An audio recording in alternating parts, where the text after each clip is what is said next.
Building में gasket लगा रहे हैं।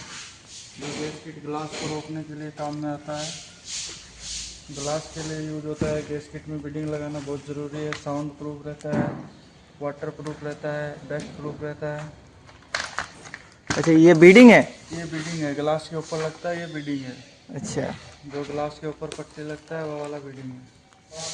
तो देख सकता हूँ इधर बहुत ही कम कौन है? मिस्त्री मिस्त्री।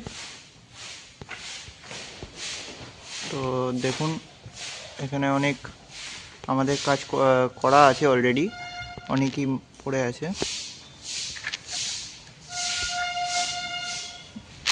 এখানে পুরো আমাদের হার্ডওয়্যার থাকে, হ্যাঁ, প্রোফাইল একদম পড়ে থাকে।